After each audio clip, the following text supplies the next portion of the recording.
Hello, everyone, and welcome to Love and Life, the channel for sharing knowledge on holistic self-development through great books. Did you ever have a childhood experience like this? When you were little, you felt like a lonely planet in your own home. There was just you and two giants. These giants had erratic emotions. Some days, you had no idea what you did to make them upset, but they would suddenly fly into a rage. At that moment, you didn't know how to communicate with them and felt completely helpless. Gradually, the once carefree, innocent child began to be more cautious about many things, especially having to live by paying close attention to their looks, emotions, and words. Then, as you got a bit older, anything you wanted to do had to go through your parents' final decision. Somewhere, you still hear the empathy in helpless confessions like these. My father forced me to change my college application. My mother was determined to break me up with my boyfriend just because she didn't like him. Whether it's what clothes to wear, what to eat, which school to choose, where to work, whom to love, or whom to marry, so many children in this society can only follow their parents' orders throughout their entire upbringing. Your life is dragged along by resentment, frustration, anger, and suffocation. If you feel this way, it's very possible your parents are emotionally immature parents, and you are living under their control. Some people say, childhood is childhood. Things will be different when you grow up. They think when you reach adulthood, get a job, start a family, and move out, you will no longer be controlled by your parents.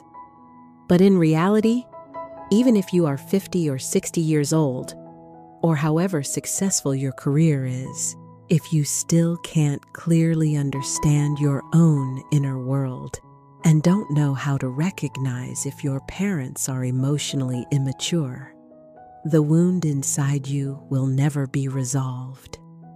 Your parents' control can follow you, lingering until the end of your life.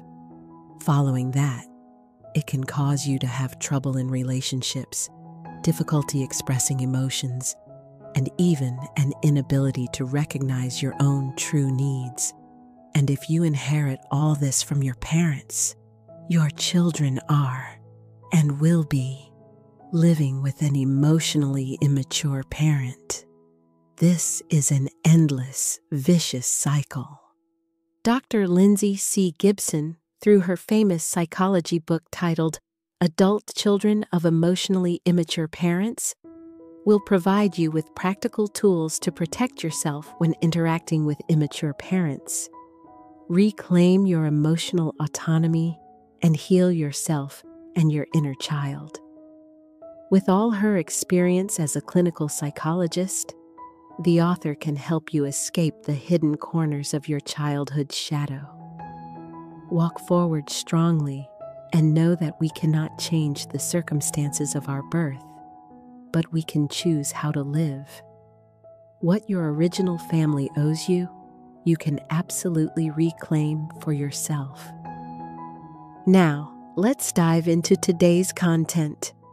The first question to take a step toward understanding our inner world is living with emotionally immature parents. What do you usually feel? The first feeling, which almost everyone has certainly experienced, is loneliness. The loneliness of living with immature parents can sometimes be so great that it makes you feel like having parents is no different from having none.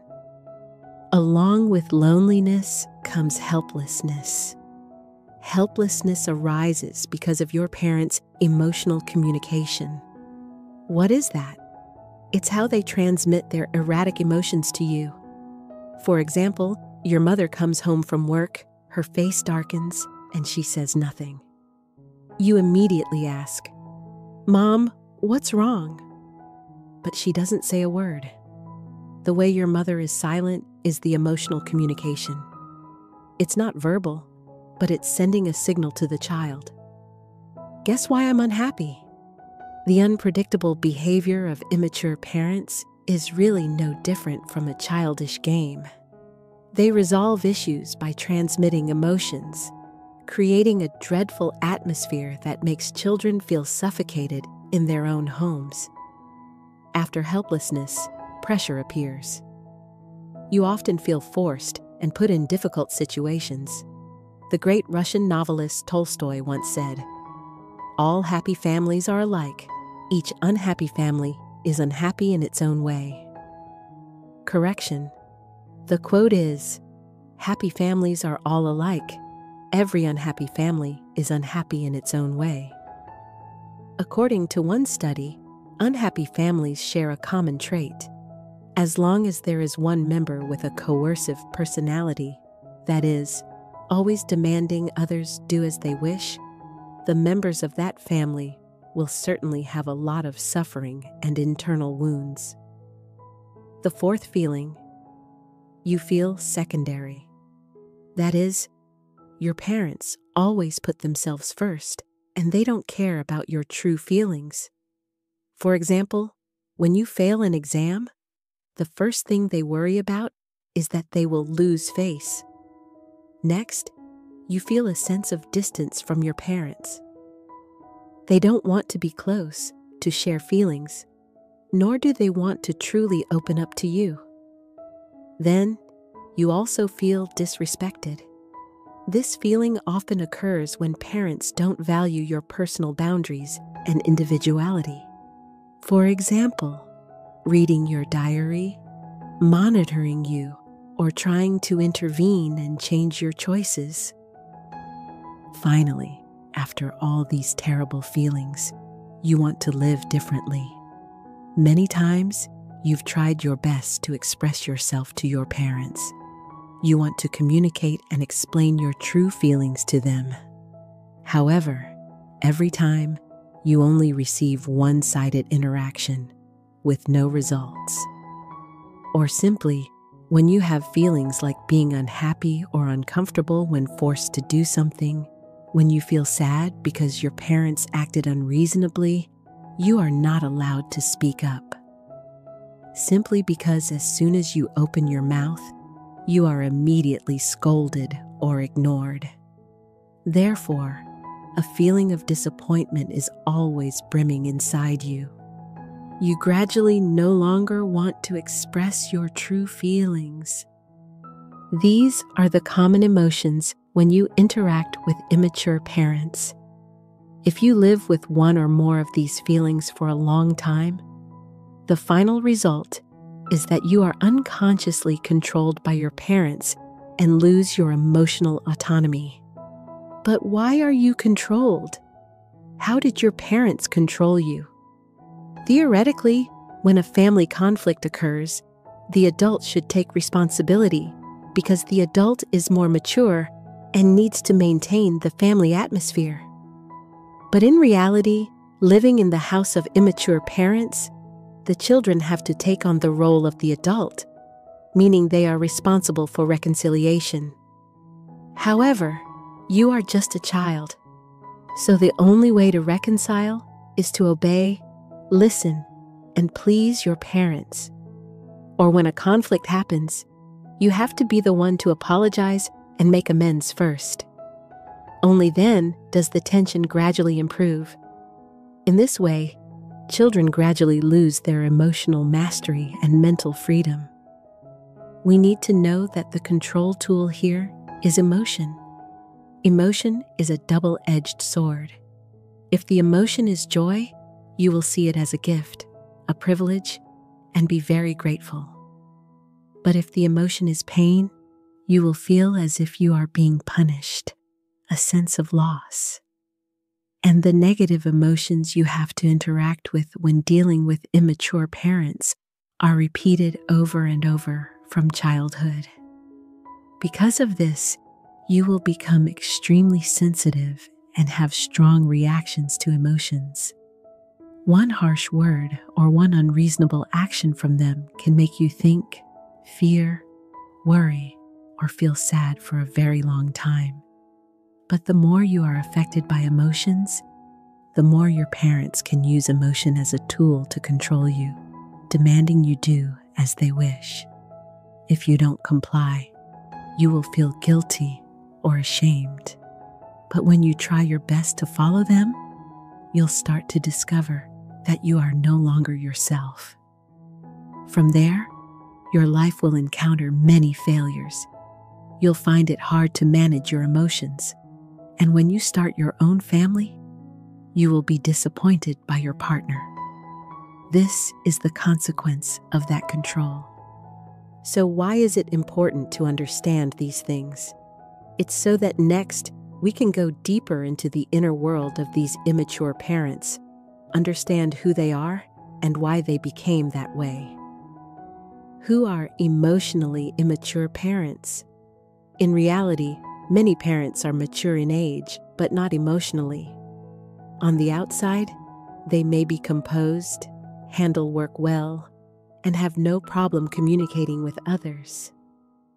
They might even be very successful and have a high social status. But at home, they are still just giant children. After research and practical therapeutic experience, the author has summarized and classified 4 types of people as emotionally immature parents. Type 1.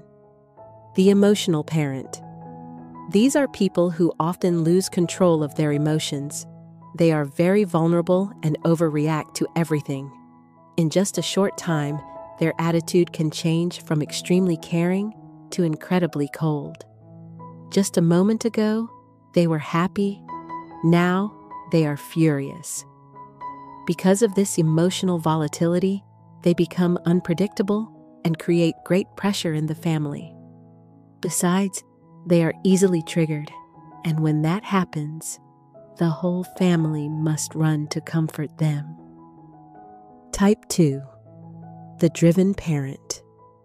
These parents are active and proactive.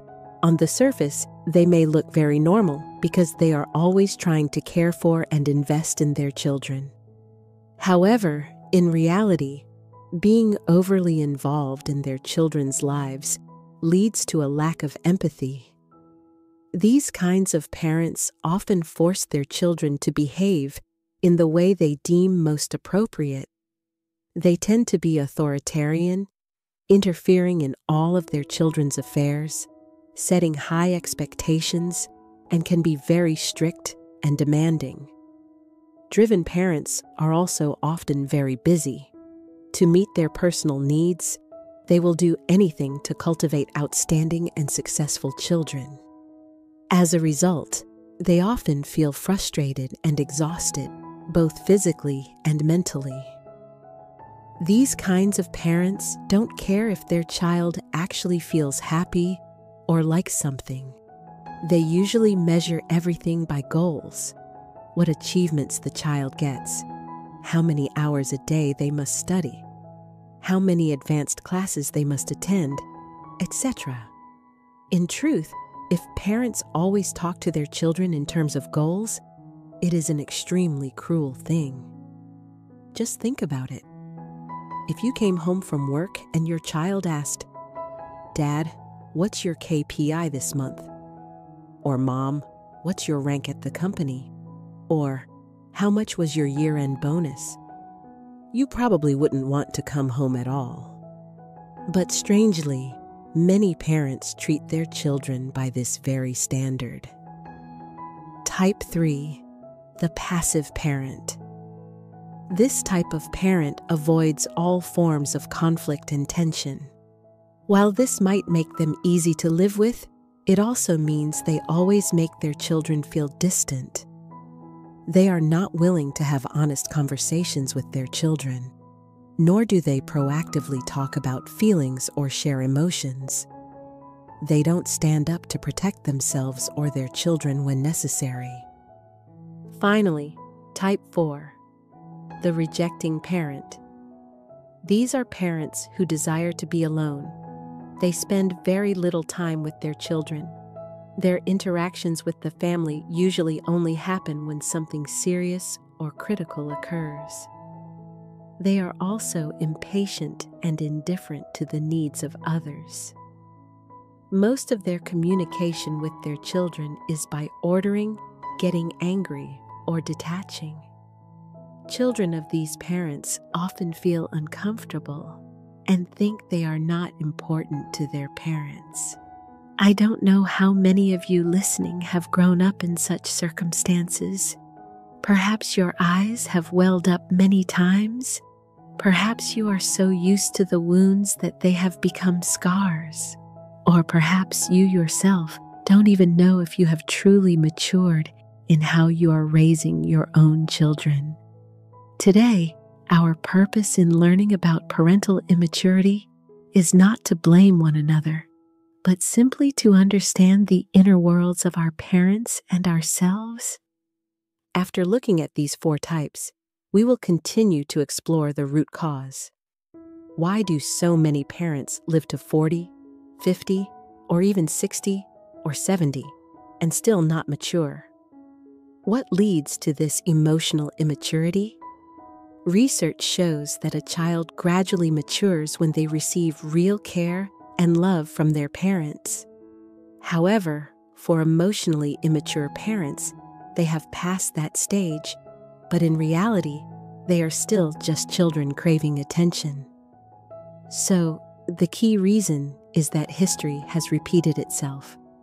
Emotionally immature parents often had emotionally immature parents themselves. When they were children, they were also hurt and emotionally deprived. Their strongest emotions may have been suppressed.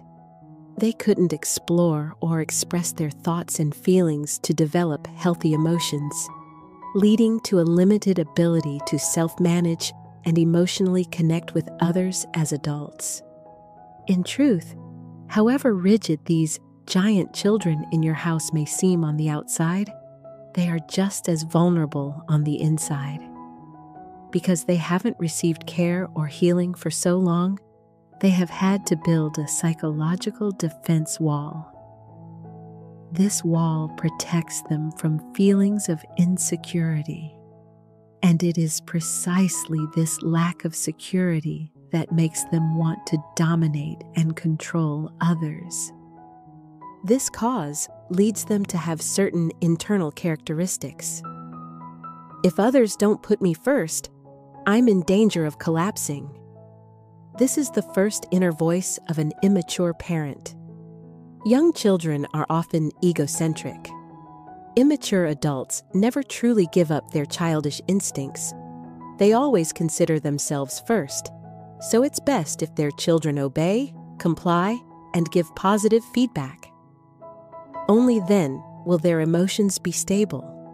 To achieve this, they will be extremely strict. They must set boundaries by clearly differentiating roles. You'll notice that some people who came from poverty and worked hard to get ahead, once they become wealthy and hire help, they treat them very strictly with a clear superior-inferior distinction. Why? Because they think, I hired that person with money, so I have the right. This is defining people by roles.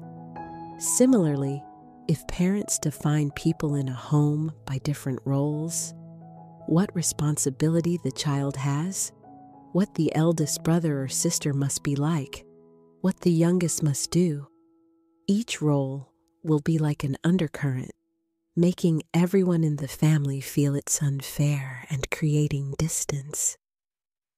Similarly, at the other extreme, some parents protect their defense wall in the opposite way of strictness, indifference. These people are characterized by being sensitive, unable to control their emotions, or afraid to express affection. Both of these extremes can lead them to develop psychological issues like depression, narcissistic personality disorder, bipolar disorder, etc. Next, after putting themselves first, the next inner voice will naturally be, I am always right. Emotionally immature parents are incapable of self-reflection, meaning they cannot admit their mistakes. Because they believe that admitting fault means their defense wall will collapse, they cannot be wrong. These parents are like children with a distorted view of the world. Once they have formed an opinion, they cannot change their perspective. They can become extremely defensive when contradicted. A person without self-reflection also cannot tolerate external pressure. They must immediately release it as soon as they get home, so they become easily irritable with their loved ones. Especially for those who are highly educated but emotionally immature, their walls are even thicker and higher. The author says a person's intellect may not extend to their emotional world. This means someone can be excellent at work, solving all external problems very well, but their inner emotional world is empty. Such people find it even harder to have self-reflection in their parenting. This is the root cause and the internal characteristics of the 4 types of immature parents. So now, facing this rigid fortress, what must the children do to heal and save themselves? The author points out that to free yourself from the control of immature parents, the core method is to establish boundaries for yourself. Many people mistakenly think that setting boundaries to avoid being hurt means cutting off all emotional sensitivity toward their parents. For example, parents yelling and cursing? It's fine. To protect myself, I will shut my heart, numb my emotions. Or some people run away from home, live alone, and ignore their parents. This kind of emotional numbness, if it stays with you for years without being healed, will cause you problems in expressing emotions to others. You also cut off the emotional connection with your own children, and the cycle of suffering will continue. Setting boundaries is not about separating yourself from your inner world, nor is it about running away from conflict. It is about standing at a safe distance to directly face, observe, and handle the problem better. This is also the first step for us to set boundaries. Children who grow up with immature parents often live with resentment and feel unloved. Why do my parents treat me like this? But now, with the consciousness of setting boundaries, you will understand. It turns out, my parents are also incapable of expressing love. It's very likely because they, too, are emotionally immature. Now you understand why they are like that, and you know that it is not related to you. You did nothing wrong. Realizing the problem and immediately stopping the internal war that wears you down is the first crucial step. Next, you need to stop paying so much attention to your parents' immature behaviors. For example, your dad gets angry and smashes a bowl in front of you. If you haven't escaped his shadow, you will definitely be startled and your whole body will tense up. At this point, some people will apologize and submit. Others will confront by arguing back or immediately leaving. But both of these methods show you are still paying too much attention to your parents' immature behaviors. So, the best way is to pause for a minute, quietly clean it up, and then return to talk calmly with your dad. Honestly, this is easier said than done. Your body's reaction doesn't lie. You will be startled, suddenly fall into a state of anxiety, and then lose control. Therefore, you need to give yourself many opportunities to practice, to adapt gradually. Finally, learn to smile and face it all. The third, extremely important tool for building boundaries is learning to say no to the unreasonable demands of immature parents. Living under the coercion and demands of immature parents, the hardest thing for you is always saying no. This word is very hard for you to say because you are afraid. You are afraid that if you refuse, you will feel guilty. You are afraid they will be angry. You are afraid they will criticize you. You are afraid they will punish you. You are afraid of the unpredictable consequences, and so on. Pay attention to the word afraid being repeated here, because it is a deep obsession within you. But now you must face it directly. If you are constantly afraid, it means you don't truly want to mature yourself. Once you are afraid, you will continue to fall into the cycle of being controlled. So, to refuse rationally, you must practice critical thinking. In many books, I constantly emphasize critical thinking. Believe me, critical thinking is a vital tool in your life. We often talk about being afraid of being brainwashed, but being brainwashed by others is not as dangerous as brainwashing yourself. For example, your parents demand you pay all their debts, while your own life is extremely difficult. If you don't use critical thinking to interact, you will just believe that, as a child, I must naturally pay all my parents' debts. But thinking one-sidedly like that is self-brainwashing. In this case, if you proactively, without fear, use critical thinking to solve it, you will learn to ask yourself, besides what they told me, what is the truth? Is there any other evidence to verify if these things are true or false? Then, you must assess, how serious is the crisis my parents caused? Is this an emergency? Is their demand on me the best solution to solve the problem? When they calm down, can they solve the problem themselves? Is this problem my responsibility? After self-reflecting with a series of comprehensive questions, you will surely be able to calm down and return to setting your boundaries without being emotionally affected by your parents. Only when you are calm can you make wise decisions and handle the problem more appropriately. Critical thinking will give you enough confidence and rationality to refuse the unreasonable demands of immature parents. Perhaps at this point, you are still afraid. Is refusing and not obeying your parents the wrong thing to do? Practicing critical thinking can help you solve problems without subjectivity and bias. But when it comes to conscience, to know if you're making the right choice, the most crucial thing is you must know what you want. Many times, we are led by the no's by others. The main reason is that we don't know what we want or where we want to go. Therefore, first, you must think carefully. What result do you want for yourself? What kind of life do you want to have?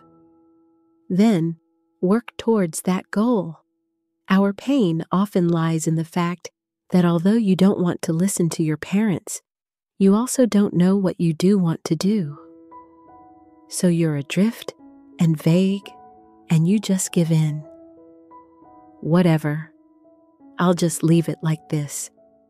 I'll listen to them. One more important thing. The reason you feel guilty when you don't obey your parents is often that you have gotten used to the role of being a savior to your parents.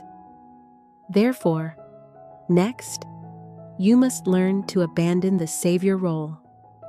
Research shows that children who are sensitive and have strong empathy are more easily controlled by their parents. Often, before the parents even make a request, these children have already proactively taken responsibility, revolving around their parents' happiness and sadness, making themselves live in exhaustion and misery. Many people have confided in me that they are now married and live separately, but their old parents are still fighting all the time.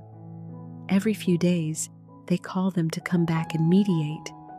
Having to worry about both sides makes them feel extremely stressed and tired. If that were you, what would you choose to do?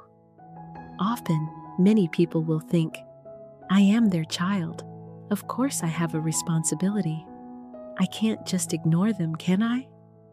However, thinking this way also means you are allowing yourself to play the role of a savior. In reality, your parents are adults, and they need to be responsible for their own behavior. If you intervene in their lesson, they will never be able to mature. And when you get used to the savior role, they will love it if you continue to play that role. Initially, there wasn't much going on to get your attention. Now that you can get involved, they feel great. They've found this opportunity. Therefore, their conflicts will increase. Consequently, you need to abandon this type of codependent relationship, and from now on, focus more on yourself. Discover your own values and strengths. Tell yourself, everyone has their own destiny. My parents' life doesn't need me to save it. Another useful tool is to avoid conflict and choose a more skillful way when interacting with immature parents. As mentioned, immature parents are often self-centered and try to use emotions to force their children. If the children refuse and don't meet their demands, they will become angry and irrational. So, the best way, instead of confronting them directly, is to try to be evasive. Sometimes, just smiling and finding another way can minimize conflict. And a skillful way is to learn to empathize with their feelings. We don't agree with what they do, but we can empathize with how they feel. For example, you say, Mom, I know you are very angry with Dad. Or, Dad, I know you are really worried about me, etc. This is a mutual compromise and care between relatives. You are also showing them how a mature person behaves. Therefore, this is a very effective method. Another way is visualization. For example, you come home and your mother suddenly gets angry and scolds you without reason, or she constantly complains and blames you for everything. At this moment, you can apply a visualization technique. Imagine Donald Duck's voice squawking. You will feel that her words are no longer so serious. Or, if you can't stand it, make an excuse to go out. I'm going for a run. I'm going for a walk for a bit. All of these are creating space for yourself. This is also a self-protection method. And sometimes, when necessary, you must bravely stop them. For example, when being hit or insulted, you need to find a way to stop it. This is your right as an adult. This leads to an important tool for escaping control. Actively eliminate negative self-perceptions. To easily make their children obey, immature parents often use words of criticism, blame, or invalidation, such as, if you don't listen to me, you'll only suffer. Mom sacrificed her whole life for you. Why are you like this? He's your little brother. You're the older sister. Why are you so irresponsible? Don't let words like these make you lose direction. Don't use them to negatively label yourself. Instead, remind yourself, I did nothing wrong. I tried. Even if I stumble, it's part of growing up. Many self-affirmations and words of encouragement will give you more confidence and courage, and you won't let others define you anymore. And just by giving yourself time to slowly practice the tools above every day, they will gradually help you draw your boundaries clearly. Only when you have your own space can you easily define yourself and live as yourself. But in the end, for all of this, Instead of forever struggling with the wounds from immature parents, instead of putting the focus on them, the best way is to shift your focus to improving yourself. Focus all your energy on work that helps you become more confident and create more value for society. But to develop yourself holistically, one essential thing to do is to return to your inner self. You must maintain a connection with your inner self and accept yourself unconditionally. Everyone makes mistakes. You can make mistakes too, but you cannot hate and reject yourself. Only when you accept yourself can you accept the outside society, accept others. And even more, you must accept the past and look toward the future. This statement is very important. Don't listen to this book, then go home and argue with your parents because you know they are giant children, and then disrespect them or think you are so unlucky. Accepting the past means you see what happened in the past as the most reasonable thing in your life. Your parents also did their best within their level of awareness. At the very least, they gave you the chance to be alive and healthy to this day. And because you don't know what they went through, you don't know how they felt in their childhood. So blaming and complaining only makes you more immature. You need to mature. Learn to accept them, understand them, love them, and be willing to be grateful. Accepting the past also means looking toward the future, which means we develop and mature together. If your parents cannot change, at least you have matured. When you mature, the sky, the atmosphere, and the sunlight that spreads in your life will also be different. They will be warm and radiant, spreading to those around you. Remember, when you change, the world changes. When you mature, your parents will also mature. Finally, this book lists a basic Bill of Rights for adult children. I find it very useful. It can help you protect yourself reasonably and effectively. As a grown child, what basic rights do you have? First, the right to set boundaries. You need to be conscious of learning to set your own boundaries, as this book has suggested. Second, the right not to be emotionally threatened. Parents can ask me to do things, but they cannot threaten me. If threatened, you have the right not to listen. Third, the right to emotional autonomy and mental freedom. You have the right to freedom in expressing your emotions and thoughts.